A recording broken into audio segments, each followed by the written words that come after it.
So many people talk about the 4% rule for retirement. I want to go through a alternative example, something that's much more achievable. And this is not saying you need 1 Bitcoin to retire, or you need 5 Bitcoin to retire, or you need 50. No, this is specific to your salary, something that everyone can do, assuming you can save a certain percentage of your salary. It's kind of crazy. It's the 10x Bitcoin rule, the 10% rule. I'll explain what this means. And of course, there are some assumptions that we're making.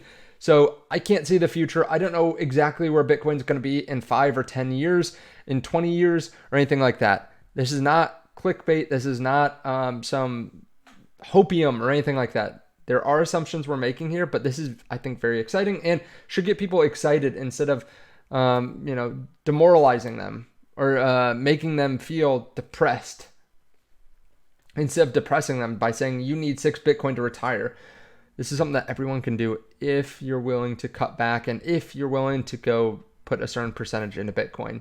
Of course, though, do your own due diligence. If you want to trade crypto, now is a great time to do it. Check out BYDeFi underneath the video. There are special trading competitions going on all the time. They're not even competitions. You can just trade and then you get free money. So check them out underneath the video. Of course, there is no such thing as a free lunch. They are taking this out of their pocket to give to you. If you do want to check out the Telegram too, I post videos in there early, exclusive videos. We actually remind people about these trading benefits over on BYDeFi in the Telegram. So check that out underneath. At the end of the day, a lot of people forget this. We invest not because of the adrenaline or to say that we're right. We invest so that we can retire one day, so that we can do what we want, when we want, how we want. And there are specific goals that are made to get you there. Your goal, if you want to retire early, is to build up assets quickly and have them in something like the S&P 500, and you can take a small percentage of them and sell them to then fund your lifestyle. People often use the 4% rule or even 5% rule, 3% rule. 4% is kind of the base case, but basically saying that you can multiply your annual expenses by 25, and that's how large your portfolio should be to sustain your lifestyle safely. So your portfolio will grow over time and you'll sell a bit over time, and then it'll grow and sell, and based on the fluctuations in the market, you should still have a portfolio after decades.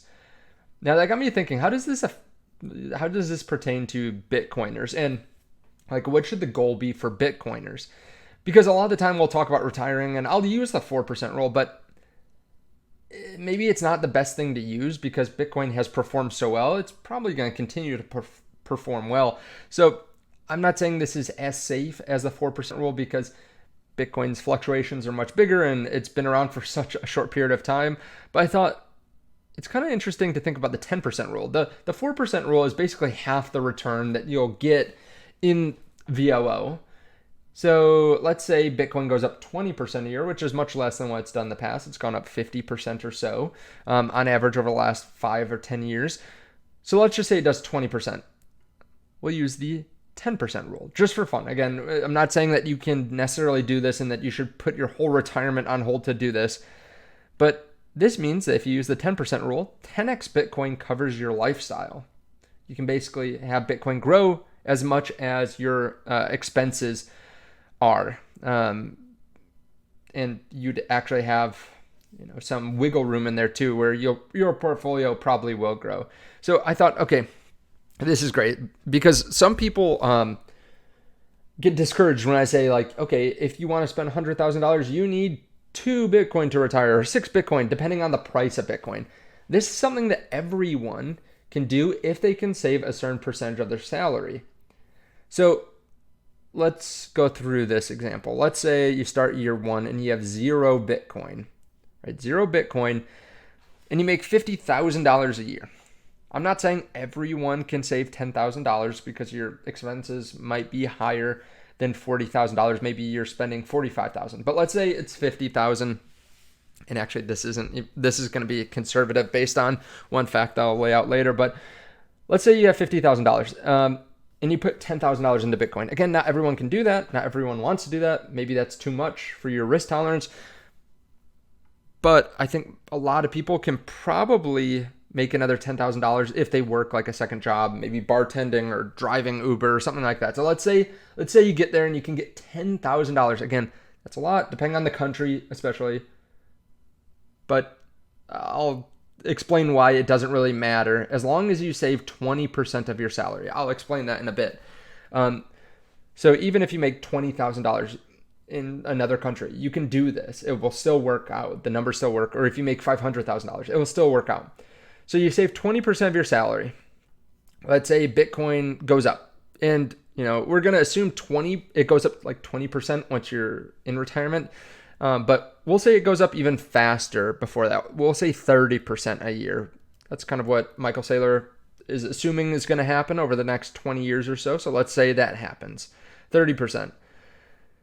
The first year you can buy 0.08 Bitcoin based on $120,000 Bitcoin price. Then it goes up to 156. It's a little bit harder to buy Bitcoin. Then as time goes on, it becomes much harder. You're buying like 0.01 Bitcoin a year because Bitcoin goes over $1 million. Maybe you want to make it so that Bitcoin only goes up like 20% a year or something, but just continue, right? Let's just keep going. Total Bitcoin by the end of this is 0.4 Bitcoin. This is where it gets crazy. The Bitcoin value here is actually about 10x what your salary is, because we're assuming your salary goes up 5% a year, which is probably better than most people will have, but we'll say 5% a year. In 12 years, you go from $50,000 a year to $85,000 a year. So it's not like all of a sudden you're doubling your salary or you got like a massive pay increase. It's steady growth over time. Your Bitcoin value then is $860,000. A lot of this has come down to, you bought 0.08 Bitcoin and it's done a 15x or so. So you've been able to make really good returns on it over time. The crazy thing is too, like Bitcoin just over the last 2 years has done a 7x. So we're talking about 12 years down the line, maybe doing a 15x, a 17x, 18x, something like that. So again, it's not like the most bullish scenario in the world, but this is 10x your salary. By now you can see that Bitcoin's price is going up, or the value that you have in Bitcoin is going up by $200,000 a year. And by this point, this is actually 10x your salary. I just convert it. So percentage of your salary, you actually get to 100% by year 4 by saving 20% a year. So by year 12, you have 10x your salary, 1,000% your salary in Bitcoin. So it's growing very quickly. If you did another year, it would go up another 30% or so, and it starts paying you or going up much more than your salary is for the entire year. Like this increase in Bitcoin's value in year 11 to 12 is 2.5x what your salary is. So it's growing 2.5 years of your salary at a time.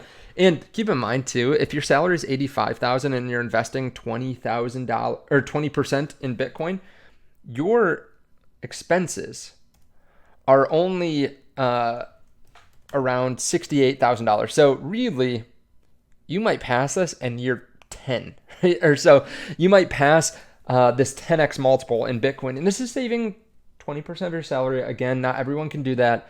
This is for high achievers, right? This is, you want to retire in 10 years. If you're right about Bitcoin, this could be a game changer. And you might be saying, well, I can't make $50,000 a year. I live in a different country.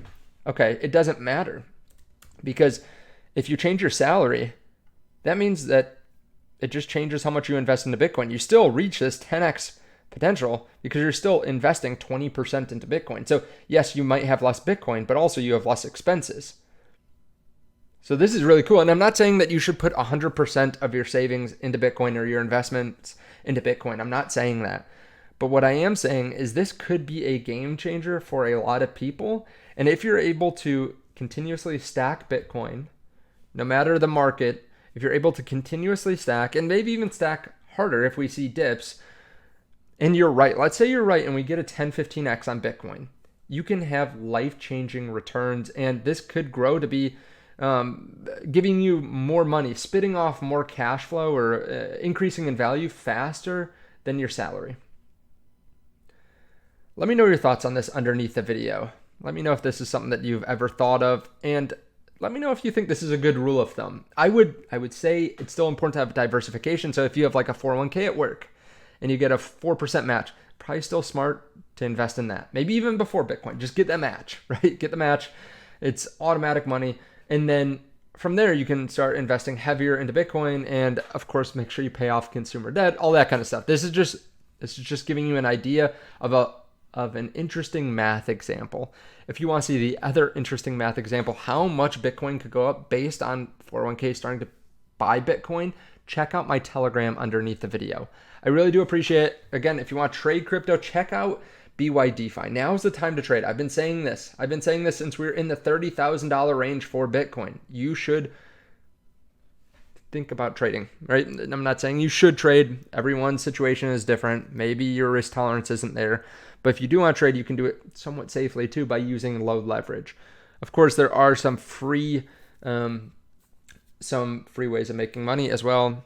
Again, not right for everyone. I'm not saying that you should go leverage trade 50x with your entire portfolio or anything like that. This is something I do with a small percentage of my portfolio, but it's given me fantastic returns. And this is where I actually take profits instead of trying to take from my long-term spot Bitcoin bags. This is much easier to sell and to take profits. Let me know your thoughts. Thank you so much. I appreciate it. I'll see y'all soon.